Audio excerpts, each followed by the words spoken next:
சோம்பேறியின் கைகள். சோம்பேறியின் கைகள் வேலை செய்ய சம்மதியாததினால் அவன் ஆசை அவனை கொல்லும்.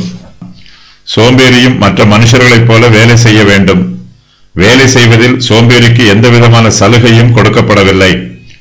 ஆனால் சோம்பேறியின் கைகள் வேலை செய்ய சம்மதிக்காது. சோம்பேறிகள் தங்களுக்கு தாங்களே சத்துருக்களாக இருக்கிறார்கள். அவர்களுடைய சோம்பல்தனம் அவர்களை பட்டினியாய் போட்டுவிடும்.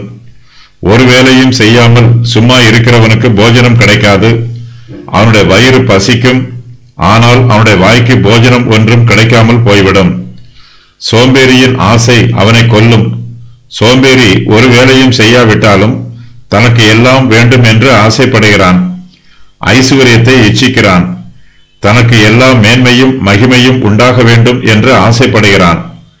தன்னுடைய சந்தோஷத்திற்கு ஒரு குறைவும் இருக்கக்கூடாது என்று பேராசைப்படுகிறான்.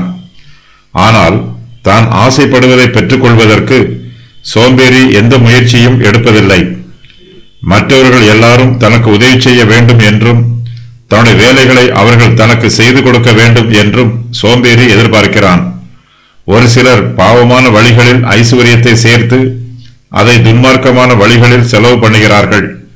தங்கள் மாம்சத்தின் இச்சைகளை தங்கள் பொல்லாப்பான ஐசுவரியத்தினால் நிறைவேற்றுகிறார்கள். நேர்மையாகவும் கண்ணியமாகவும் கடினமாகவும் உழைக்க வேண்டும் என்னும் ஆர்வம் துன்மார்க்கரிடத்தில் இருக்காது. இவர்கள் வழிப்பறி கொள்ளைக்காரரை போன்றவர்கள். இவர்களுடைய ஆசையே இவர்களை கொன்று போடும். அநியாயக்காரர்களை சட்டம் தண்டிக்கும். அப்போது இவர்கள் அநியாயமாய் சேர்த்த ஐஸ்வர்யம் ஒன்றுமில்லாமல் போய்விடும்.